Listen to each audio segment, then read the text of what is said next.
Welcome to State of the State, the monthly roundup of policy and research for the state of Michigan, brought to you by the Institute for Public Policy and Social Research at Michigan State University and our friends here at MSU Radio Studios. I'm Arnold Weinfeld, Associate Director for the Institute, and I'm joined by MSU economist Dr. Charlie Ballard. Later on, we'll be joined by our guest, Dr. Kimberly Dodd. Dr. Dodd is director of Michigan State University's Veterinary Diagnostic Lab and an internationally recognized expert in laboratory diagnostics and outbreak response for emerging infectious diseases. We'll be discussing the recent news of bird flu in Michigan. But first, Charlie, we've got a new jobs report this morning, and it seems like the economy is full speed ahead. What's your take? Yeah, the Bureau of Labor Statistics came out with its May jobs report just within the last hour. 272,000 additional jobs were added to the U.S. economy in May, according to that. And that's actually higher than the average monthly job growth in 2023. At least for now, fears that the economy was slowing down too much. We'll have to put those often into the future because the economy continues to grow, often beating expectations of economists. So continued strength. On the other hand, the downside of that is that the Federal Reserve will look at that and they'll say, gosh, that probably means that there are still inflationary pressures, and the forecast seems to be that the Fed will not cut interest rates anytime real soon. The European Central Bank did cut its number one interest rate by 1/4 point earlier this week. So that's one movement, but I don't think the Fed is going to follow suit. So we're in a pretty good spot. Inflation is more like 3, where we'd like it to be 2. But the economy clearly is still growing and growing fairly robustly. These job growth numbers, it was across the board. It was in services, it was in leisure and hospitality, it was in government, lots and lots of sources of strength. Yeah, it's very interesting. And, as you noted, there are those among us who fear this continued strong growth, and that's the Fed itself. And as you noted, they probably will hold firm now on interest rates. Um, Yeah. On the other hand, the stock market is at record highs. So, overall, most indicators would say that the U.S. economy is doing pretty well. Employment is now about 4% higher nationally than it was just before the pandemic. Which, considering all of the dislocation wow. of the pandemic, that's pretty strong. Now, in Michigan, we're about 1% higher than we were before the pandemic. That's really a continuation of a very, very long-term trend where the Michigan economy has not performed as strongly as the U.S. as a whole. Now, Dr. Grossman is not with us this morning to talk about the politics of this, but that won't stop you and I, of course. So the economy remains strong, and that would seem once again to be good for the incumbent president. But unfortunately, no matter how hard the Biden administration tries, Americans just don't believe it. Yeah, this is a puzzle that lots of pundits have been spilling ink about for quite some time now. The economy, by the measures that we economists look at, looks pretty good. But a lot of voters um, don't seem to think that it's doing as well. I think there are a bunch of possible explanations for that. One is there's a group of Republicans who this is a part of the increasing partisan polarization of our country. On both sides, there are people who now are likely to say the economy is doing badly, if their guy is not in the White House. So there were a bunch of Democrats who quickly shifted from saying the economy is bad to the economy is good when Joe Biden became president, and Republicans who shifted in the other direction. So that's part of it. I think the lingering effects, some of this I think is really has not so much to do with the short-term macroeconomic situation as with longer term issues, that there's just among a lot of Americans, there's just kind of a general grumpiness. I'm fortunate enough to have lived. I was already pretty old guy when we had the Great Recession of 2008 and 2009. But if you're younger, that hit you, and then a decade later, the COVID-19 hit you. And those are two pretty enormous shocks to the American economy. And I think a lot of people just have this overhang of being gloomy because of those long-term issues. We'll see how that evolves over the course of the next 5 months. Certainly, the election looks like it will be close one way or the other. And we'll see. What's your take on it, Arnold? Well, I'm puzzled. That's all I can say. I mean, as I noted, usually a strong economy is good for an incumbent president.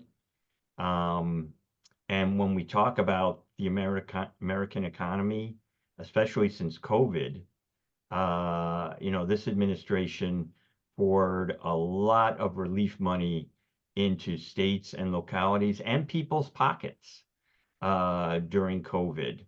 And I remember this program, we were talking, and economists were talking about how far we could sink during COVID and even post-COVID, and none of it happened. None of it happened.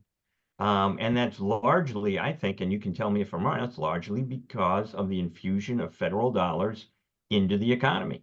Really, the federal government saved the economy during COVID. And no matter how hard this Biden administration tries to take credit for it, they just don't believe it. So that's puzzling for me. I have noticed a change in the Biden administration's campaign ads. And the messaging seems to be moving away from how much good they've done to just simply defining Donald Trump. And that, at the end of the day, might work better for them in the long run than anything else, reminding the American public, and certainly certain segments of the American public, whether it's women and those who are pro-choice, and various other segments about what has occurred and what did occur under Donald Trump. I think might do them more good than touting their own record at this point. Well, this is not a new phenomenon in American politics. It's often seems to be the better strategy to tell how bad the other guy is rather than Right. to tell how good you are. Right. And now, Donald Trump's trial just got over. He's been convicted of a felony. Hunter Biden's trial is ongoing, and quite honestly, that doesn't look good for him. I mean, facts are facts. And the president the other day, he did finally say, he'll accept the outcome, and if his son has to go to jail, he has to go to jail. I mean, and good for him. I mean, that's what he needed to say. But still, people are going to focus on, as you noted, those personal and negatives that have become, so much a part of our campaign system. And now we have Republicans saying that they're going to start prosecuting Democrats. I mean, every day it seems we keep falling closer towards an authoritarian system where, rule of law doesn't matter. It's political revenge.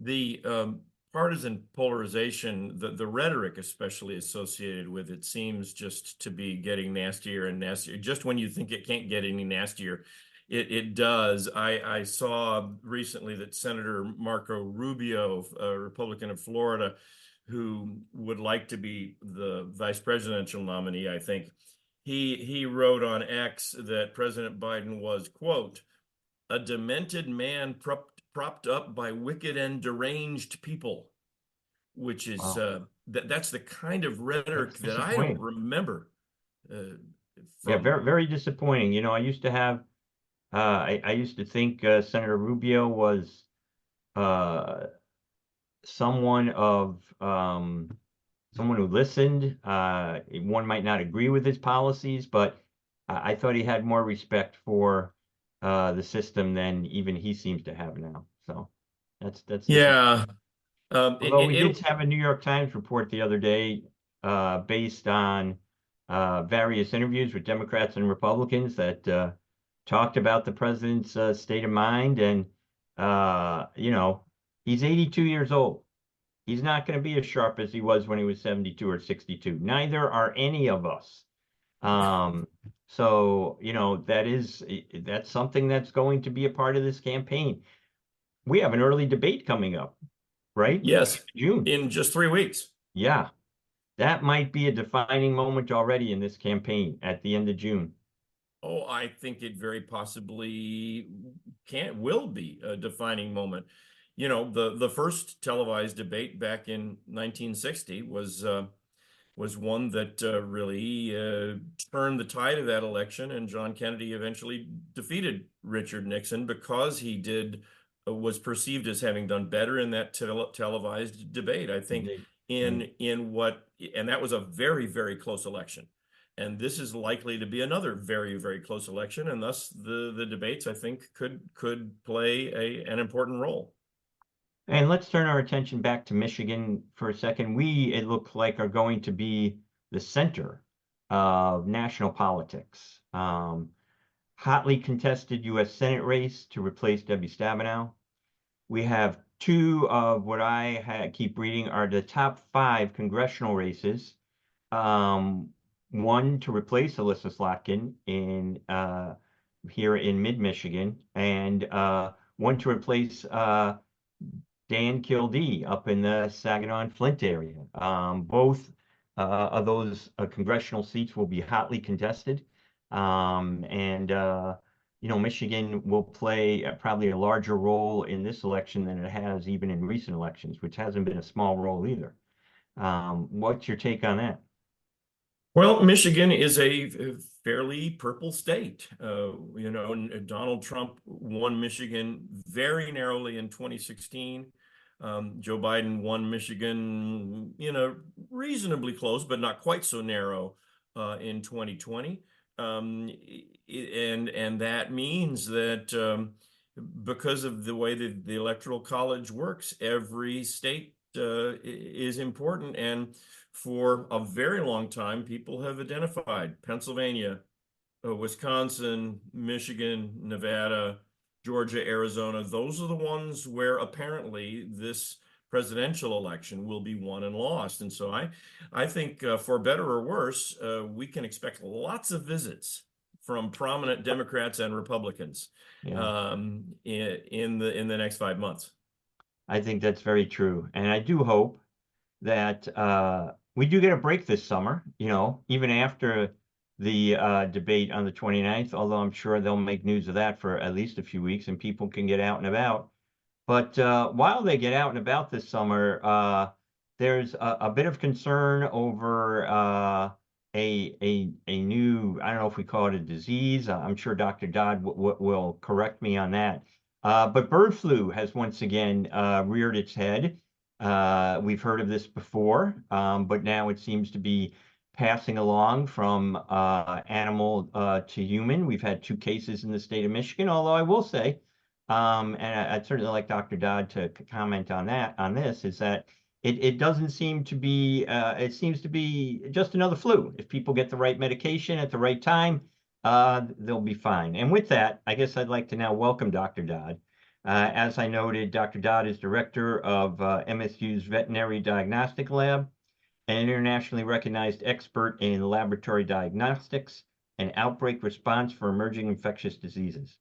Welcome to the program, Dr. Dodd. Can you discuss your work in this area and provide us and our audience with some insight and perspective as it concerns bird flu?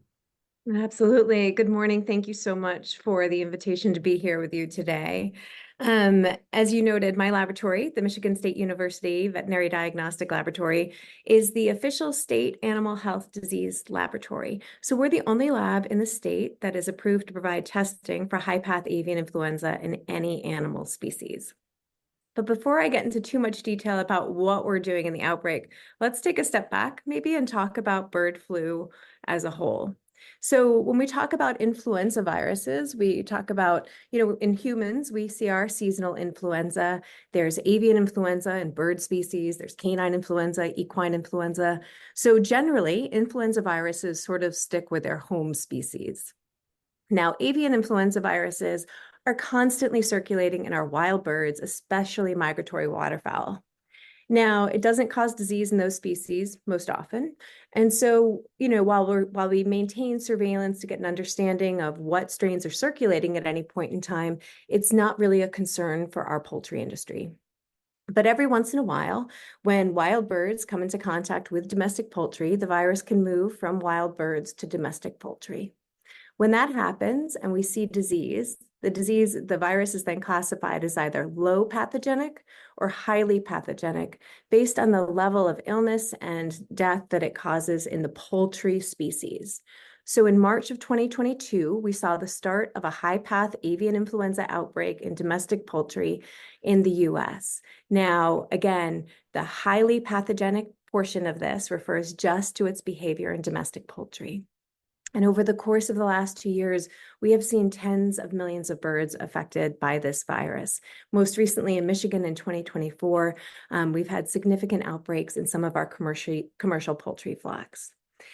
Now, there are a few things that are unusual about this particular outbreak. One is that it's gone on for so long. The second is that it's really become a national issue. So almost every state in the country has been affected by high-path avian influenza in their domestic poultry over the course of the last couple of years. And then something odd happened at the beginning of 2024. There were reports of disease in dairy cattle in Texas, and the signs were not super specific. The cows had a fever, a drop in milk production, they were off feed. But again, we see this in our dairy cattle.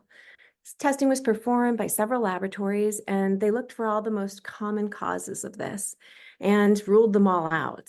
And then a couple of laboratories across the US actually looked at high-path avian influenza as a potential cause. And lo and behold, we found that bird flu was causing significant disease in our dairy cattle. I'm a virologist. I have spent my career looking at emerging infectious diseases, and like most of my colleagues who are going to be honest, none of us really anticipated this as an outcome of the investigation. So now the virus is a bit different in dairy cattle than it is in birds. In the dairy cattle, it causes a significant disease, but it resolves in about 7 to 10 days, and most cattle recover and go on to production, which is great news for the industry. There's clearly a significant economic impact, but for the most part, these animals recover. The challenge is that the cattle are really good at making more virus, and specifically in excreting it in their milk. And so what we found over the course of the last few months is that the virus is spreading very quickly within individual cow herds and then from herd to herd. So Michigan's first case of high-path avian influenza in dairy cattle came from cattle that came up from Texas. So we're now currently working very closely with state and federal officials to get an understanding of how the virus behaves in dairy cattle and to use that information to inform how we can try to respond to this outbreak. And now I want to come back to your question about human infections.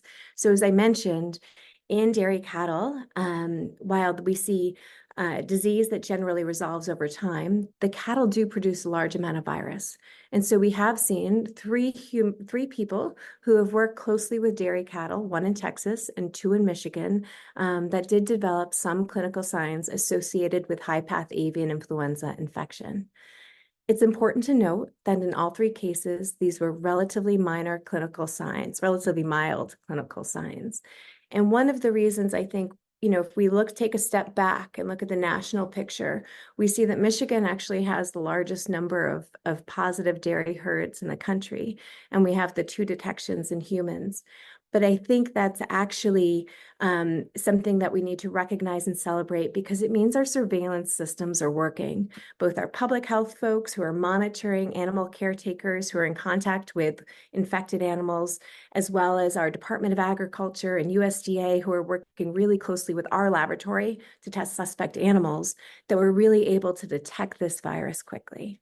Can you talk for a minute about the state role here? The Michigan Department of Agriculture director a few weeks ago released an order. What exactly does that order mean on the ground, for instance, for those with poultry or dairy? As I mentioned, so I think it's important, as I mentioned before, we've seen high-path avian influenza outbreaks in poultry before. Now, again, by definition, highly pathogenic avian influenza causes high morbidity and mortality in domestic poultry. So those animals are euthanized and depopulated, eliminating that as a source of infection going forward. In the dairy cattle, they recover, which is great, but again, they're continuing to produce virus. So now the next stage of this is really thinking about, well, how do we control the potential spread of virus from dairy cattle to other animals? We do know we've had examples where high-path avian influenza virus from dairy cattle has spread into domestic poultry populations. We've seen, unfortunately, cats and some wild mammals who've been exposed to infected milk from dairy cattle. So the question is, how do we control the spread of this virus, knowing that it is in many of our dairy cattle?